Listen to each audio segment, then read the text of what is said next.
এই দেখুন আজকে আমি কি রান্না করবো। আমি নিয়েছি হচ্ছে বেগুন আর পটল, আলু পনির দিয়ে রান্না করব। পটল আলু পনির, আর এখানে হচ্ছে ঢেঁড়স, এগুলি সব রান্না করব। আর আমি এখন দেখাবো হচ্ছে পটল আলু আর পনিরের যে আমি একটা রেসিপি করেছিলাম, এটাই দেখাবো। এখানে নিয়েছি হচ্ছে পনির, আর পনিরটা আমি ভালো করে ধুয়ে নেব, কারণ আমি পনির ধুয়ে ভালো করে ভেজে নিই। না ভাজলে আমার কাছে ভালো লাগে না। আমি এখানে পটলগুলি ধুয়ে নিচ্ছি, আলুগুলি ধুয়ে নিচ্ছি। এখানে নিয়েছি কাঁচা লঙ্কা, আদা, আর কড়াই বসিয়ে দিয়েছি চুলায়। কড়াই বসিয়ে দিয়ে এখন আমি এগুলিকে ভেজে নেব ভালো করে। আলু আর পটলগুলি একসঙ্গে ভেজে নেব। আর যারা যারা আমার ভিডিও দেখছো প্লিজ আমাকে একটু লাইক করবে, শেয়ার করবে, আমাকে অনেক অনেক ভালোবাসা দেবে।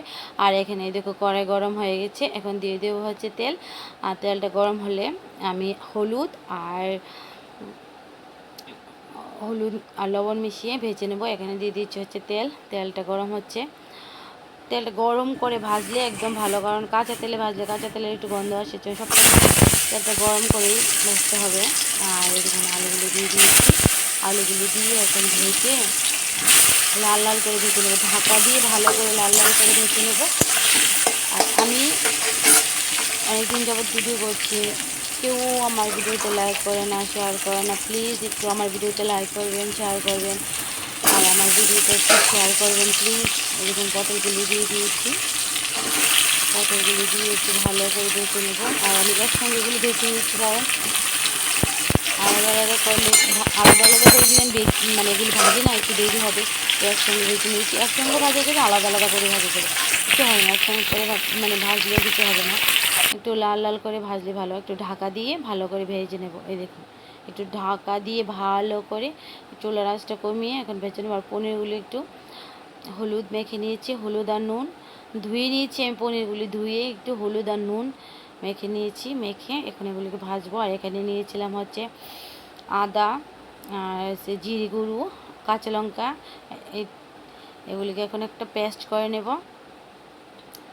পেস্ট করে তারপরে আমি এখানে দেখুন ভেজে নিচ্ছি পটল আলু, লাল লাল করে, একদম লাল লাল করে ভেজে নিচ্ছি, যাতে আর এখানে মানে 90% মতো সেদ্ধই হয়ে যাবে। আর এখানে পনিরগুলিকে দেখুন নুন হলুদ মেখে ভেজে নিচ্ছি।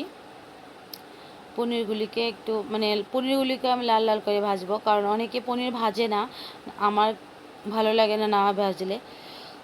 আর না ভাজলে মানে সবজিতে রান্না করলে মেয়ে খেতে চায় না, বড় খেতে চায় না, তার জন্য আমি কী করি, ভালো করে লাল লাল করে পনিরগুলিকে ভেজে নিই, তার খেতে অনেক টেস্টি হয়। আর আগে মানে একসঙ্গে সব সবজির সঙ্গে দিয়ে দিই, যাতে একটু নরম হয়। অনেকে বললে কি পনির ভাজলে নাকি শক্ত হয়ে যায়। আর এই দেখুন এখানে এগুলি ভেজে নিয়েছি, পটল আর আলু। আর এই দেখুন পনিরগুলি লাল লাল করে ভেজে নিচ্ছি। আর এখানে এটা পেস্ট করে নিয়েছি।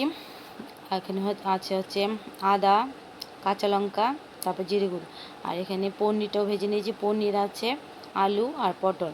আর ভাজা হয়েছে, খেতে মানে রান্নাটা এত টেস্টি হয়েছিল বলার ভাষা নেই। আর যে তেলটা রয়ে গেছে এই তেলে আমি রান্নাটা করব।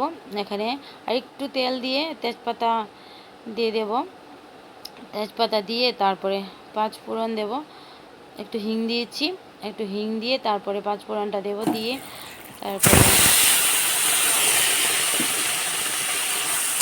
এখানে আমি আমার পাঁচ ফোড়ন দিয়ে তারপর আমি আমার যে পেস্টটা ছিল আদা, তারপরে হচ্ছে কাঁচা লঙ্কা, তারপর জিরে গুঁড়ো যে পেস্টটা ছিল, পেস্টটা আমি এখানে দিয়ে দিয়েছি। দিয়ে এখন ভালো করে কষিয়ে একটু জল দিয়েছি, দিয়ে ভালো করে কষিয়ে একটু রান্নাটা করব।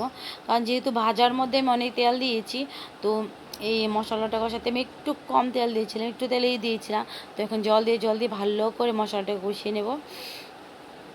বেশি পরিমাণ জল দেবো না, একটু একটু জল দিয়ে তারপরে এটা কষিয়ে নেবো। এই দেখুন যতক্ষণ পর্যন্ত না এটাতে মশলাটা থেকে তেল ছাড়ছে, ততক্ষণ পর্যন্ত আমি এটাকে এভাবে কষাতে থাকবো। মশলাটাকে কষিয়ে তারপরে যখন তেল ছাড়বে, তখন আমি আমার পটল আলু আর পনিরগুলো দিয়ে দেবো। একটু ভালো করে নেড়ে চেড়ে তারপরে দিয়ে দেবো হচ্ছে জল। এই দেখুন ভালো, এই অবস্থাতে খেতে অনেক টেস্টি লাগবে। কিন্তু এটা তো আর মাংস না যে এরকমভাবে খাওয়া যাবে। আর এই দেখুন জল দিয়ে দিয়েছি, পরিমাণ মতো জল দিতে হবে, জল আর একটু লাগবে।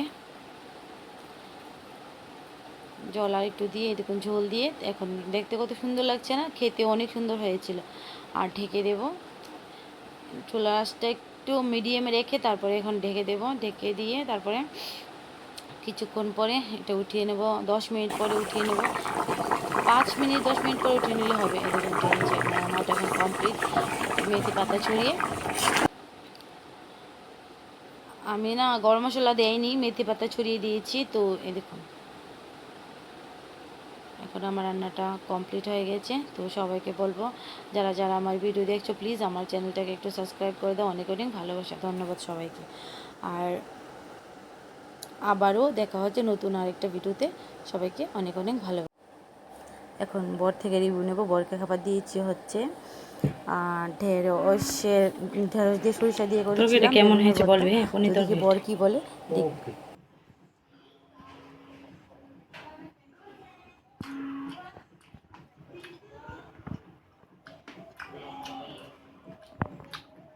খুব টেস্ট হয়েছে। দেখেছো কত টেস্ট করে আমি রান্না করতে পারি। দারুণ, খেতে ইচ্ছে করছে।